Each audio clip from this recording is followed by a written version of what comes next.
Sorry. Just got so excited about 1, 2, 3, 1, 2, 3. Okay. Good morning, everyone. I'd like to call to order the open meeting for Thursday, April 20th, 2023, and ask the Commission Secretary for information on today's agenda. Each commissioner has independently reviewed the minutes of the open meeting of Thursday, April 13th, 2023, and each has informed me there is no need to discuss them. I move we approve the minutes of Thursday, April 13th, 2023. Second. All in favor? Aye. Each commissioner has independently reviewed the agenda, and each has informed me there is no need to discuss the notices associated with agenda items 2 through 6, the suggested minute associated with agenda item 7, approving the opening of a rulemaking docket and accepting the statement of scope for submission to the governor's office, and if accepted, prepare and submit the necessary documents to the Legislative Reference Bureau and Department of Administration. The suggested minute associated with agenda item 8, granting Kaukauna Utilities temporary waiver of WIS admin code subsection PSC 113.08031's individual electric metering for a newly constructed building requirement until November 1st, 2023, due to the exceptional or unusual circumstances presented by its request, provided Suburban Electric and or Midwest expansion companies neither resells electricity to tenants nor will tenants be disconnected for non-payment, and requiring that Suburban Electric and or Midwest expansion companies provide documentation that the required metering equipment cannot be procured because it is unavailable, and provide the utility with a quarterly status report as to the anticipated arrival and installation of the required metering equipment. Or the suggested minute associated with agenda item 9, granting Suburban Electric's request for a temporary waiver of WIS admin code subsection PSC 113.03008.03031's individual electric metering for a newly constructed building requirement until September 1st, 2023, due to the exceptional or unusual circumstances presented in the request, provided Midwest expansion companies neither resells electricity to tenants nor will tenants be disconnected for non-payment, and requiring Suburban Electric and Midwest expansion companies provide documentation that the required metering equipment cannot be procured because it is unavailable, and provide the utility with a quarterly status report as to the anticipated arrival and installation of the required metering equipment. Excellent job, Secretary. I move we approve the notices of investigation associated with agenda items 2 through 4. Second. All in favor? Aye. Aye. I move we approve the notices of proceeding associated with agenda items 5 and 6. Second. All in favor? Aye. In docket 1 AC 257, I move we approve opening a rulemaking docket and the statement of scope, and direct commission staff to prepare and transmit the necessary documents to the governor's office. Second. All in favor? Aye. In docket 2800 EI 101, I move we grant a temporary waiver consistent with the secretary's description. Second. All in favor? Aye. Aye. And in docket 6630 EI 116, I move we grant a temporary waiver consistent with the secretary's description. Second. All in favor? Aye. Aye. Okay, that brings us to agenda item 10, which is docket 5-NF-2023. This is the fiscal year 2023 round of the Universal Service Fund Nonprofit Access Grant Program.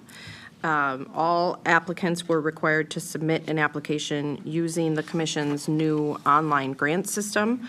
We received 26 applications seeking a total grant amount of over $1.4 million. This is a grant program with a total of $500,000 available to be distributed to qualified applicants during a 2-year performance period from July 1st, 2023 through June 30th, 2025. The purpose of the Nonprofit Access Grant Program is to facilitate affordable access to essential telecommunications services through programs or projects that complement or are not available through other USF programs. The proposed projects must be consistent with the purposes identified in Wisconsin statute to assist low-income customers, customers with disabilities, and customers located in areas of the state that have relatively high costs of telecommunication services in obtaining affordable access to a basic set of telecommunications services.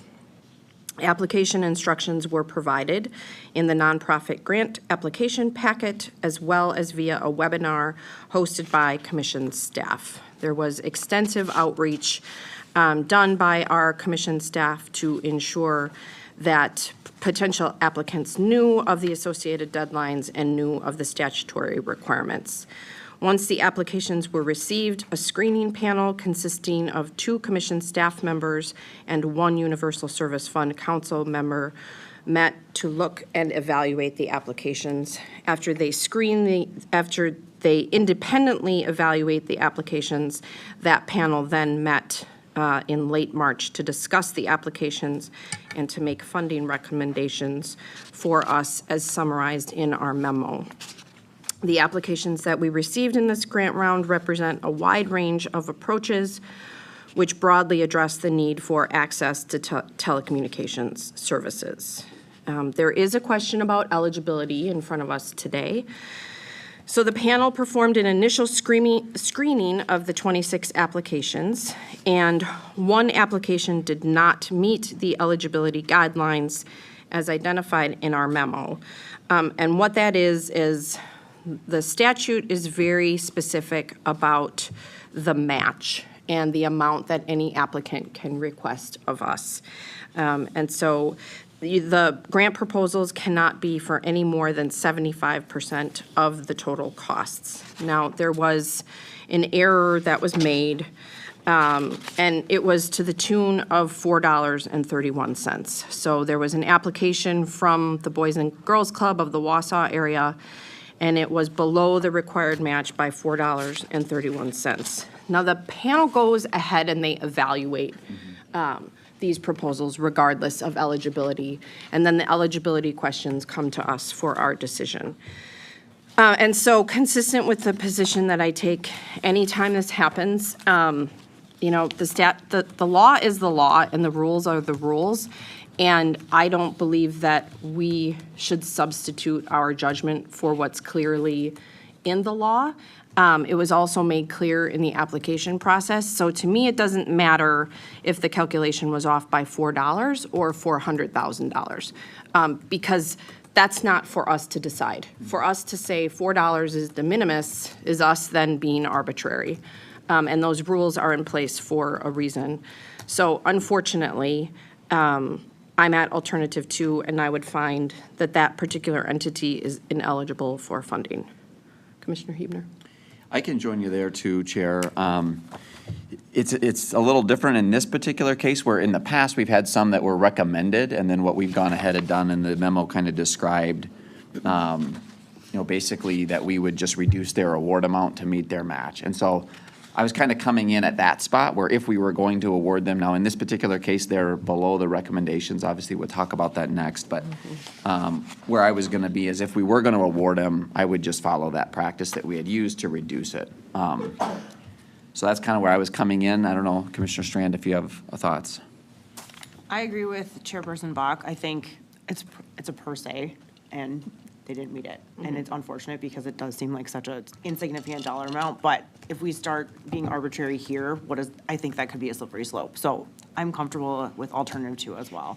And I'll join you guys there. Yeah, and I think just to add on to what Commissioner Strand said, we're going to see a lot more applications for grants as federal funding comes in. And I think it's just, we need to reiterate the importance to potential applicants that they've got to be thorough and they have to be sure that their applications meet the specifications. So, okay. So then we move on to the merit evaluation of the applications. The screening panel reviewed all of the applications and they used an evaluation worksheet, and then they ranked them in merit order. And we have in our memo by shading now listed in merit order.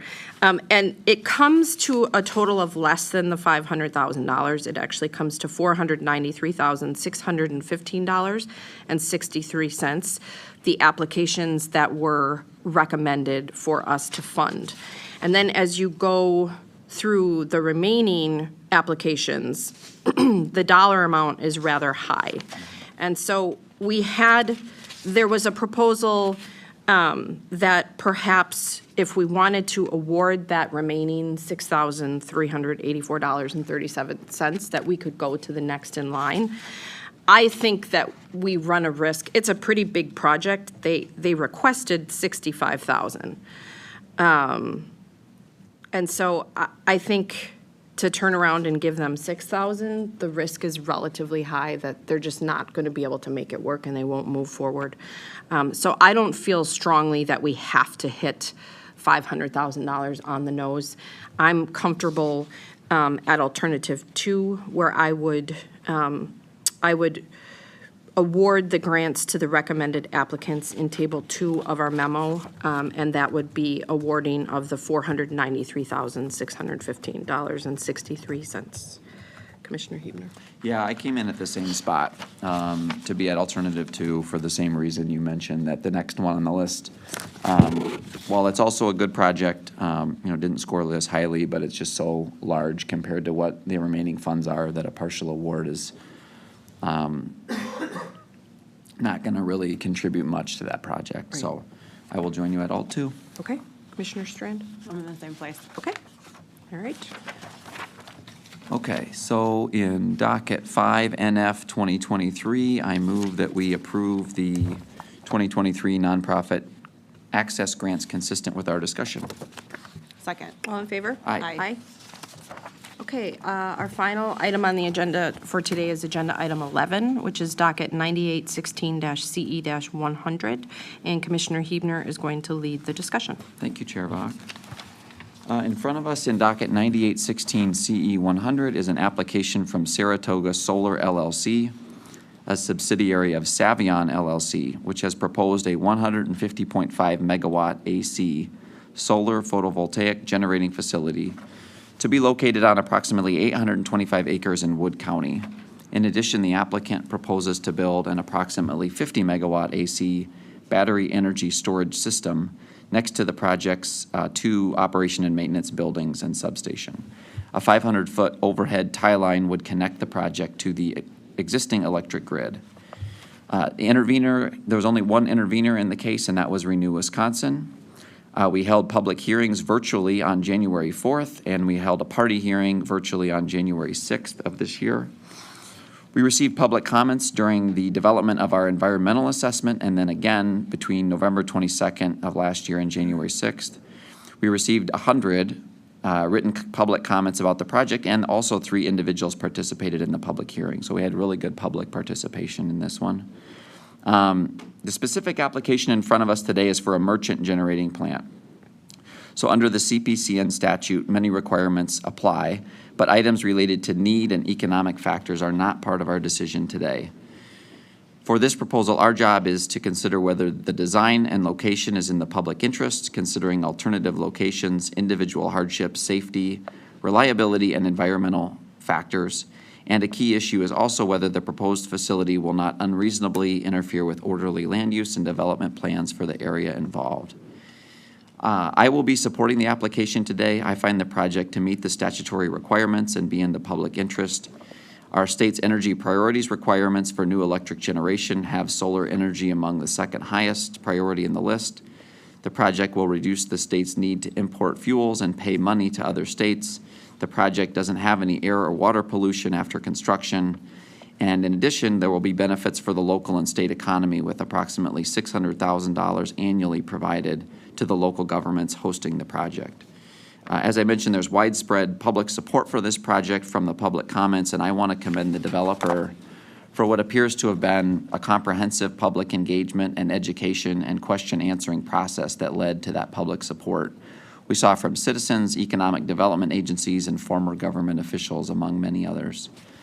It's my understanding we don't need to discuss the uncontested items. Did either of you have any other opening comments? Nope. Okay. So issues 1 and 2 are uncontested, so we move to issue 3. If approved, would the proposed project comply with Wisconsin statute 196-491, 3D6, and not unreasonably interfere with the orderly land use and development plans for the area involved? And for this, I'm at alternative 1. I noted that there are joint development agreements with the local governments in process, according to the record. But secondly, this is a changing land use area. This is an area that was used for pine plantation to feed the paper mills, and the paper mills aren't operating, so it makes sense that the landowner is looking for a different approach, and there's really no opposition to this change. So I'm at alternative 1. Chair Bach? Agreed. Alt 1. Okay. Issue 4 is uncontested, so we're moving on to issue 5. Is the design and location of the proposed project in the public interest, considering the siting criteria in statute, or should we modify the proposed siting areas? And this goes for both the proposed and alternative arrays. In this particular docket, there was no specific issues mentioned with any of either the proposed or alternative arrays, so I'm at alternative 1. Agreed. I'm also at alternative 1. Okay, issue 6. Should the applicant be required to remove red fescue from the Graminoid plus seed mix for the panel areas of the project? So this is our first where we had some back and forth. The DNR staff put in testimony that they would recommend that the red fescue be removed because it can be aggressive and outcompete other species in the mix.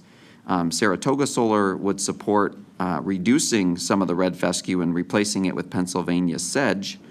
However, they say there's not enough supply of that seed to do that entirely, and that in particular with the sandy soils that are here, that red fescue might be needed to get some establishment. So I thought the applicant did a better job of arguing why they need the red fescue than the last one that we saw. And so I'm very curious to see where you both are at on this. At the end of the day, I think that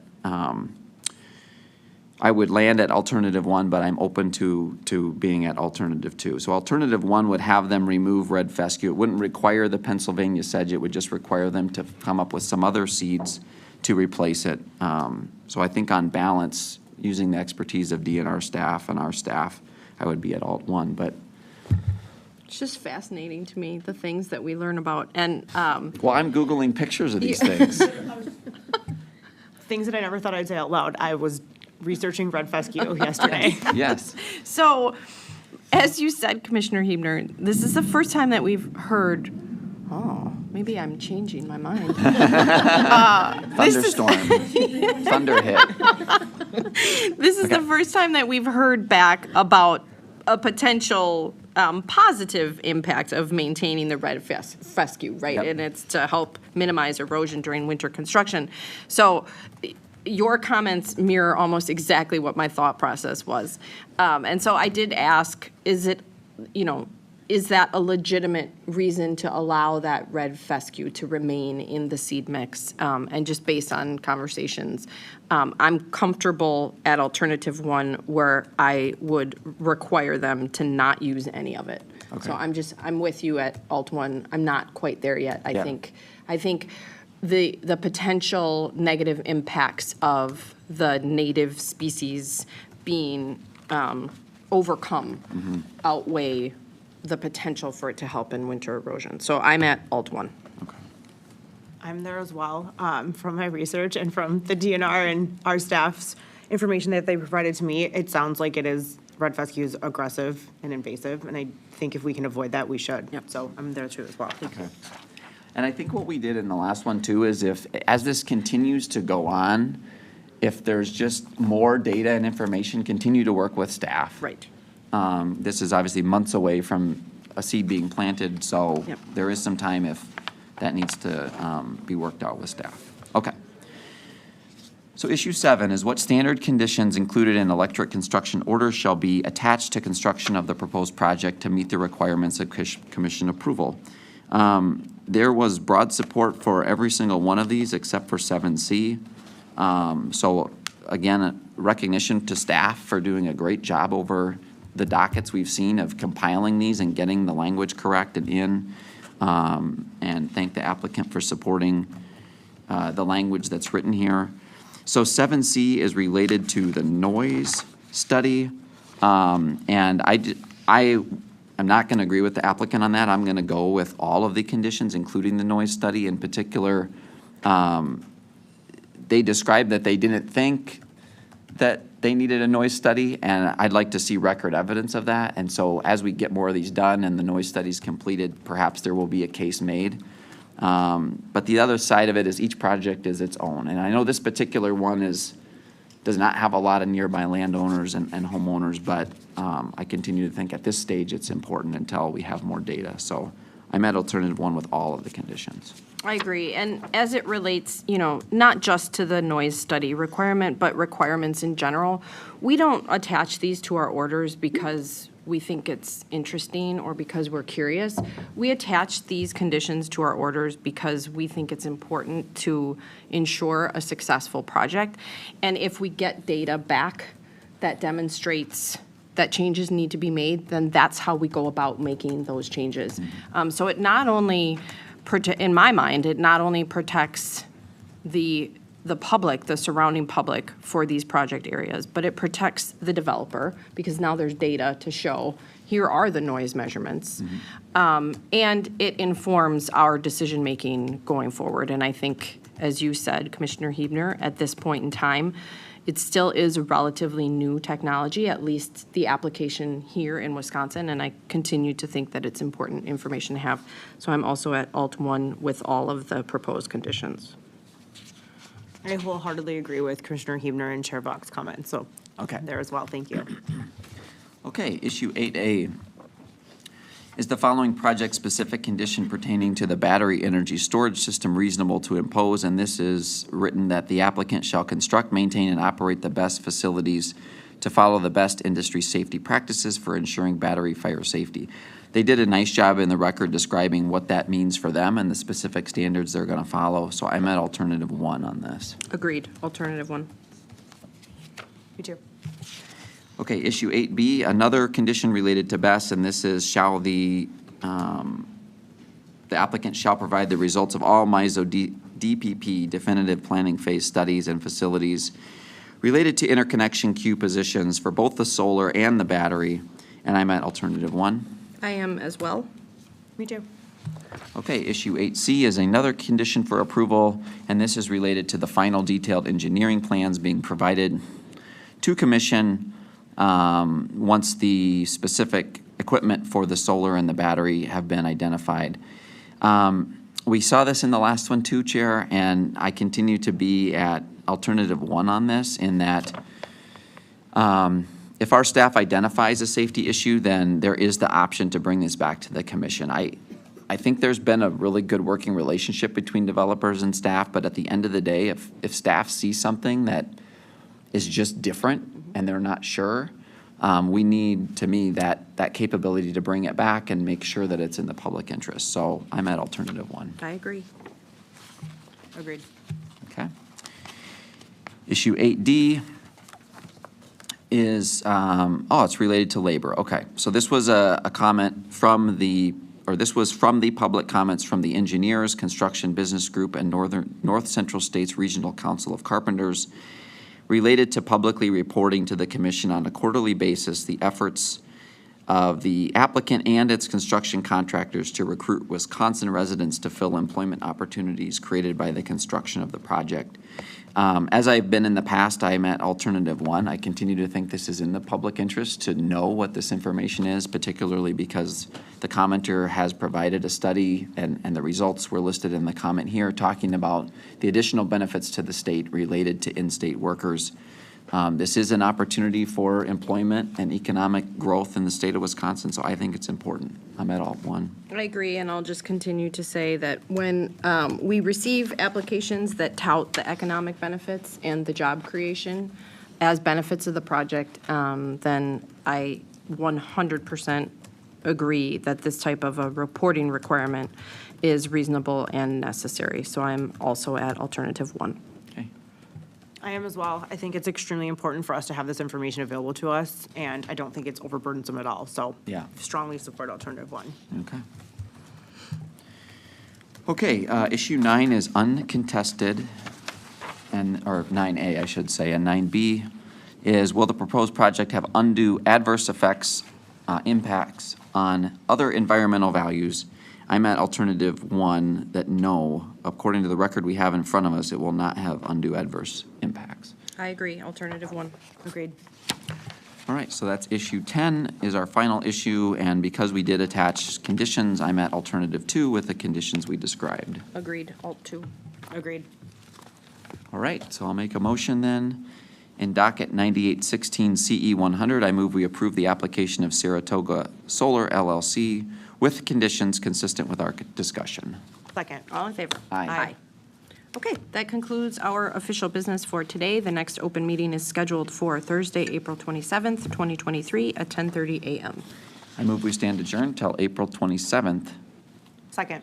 All in favor? Aye. Aye. Aye.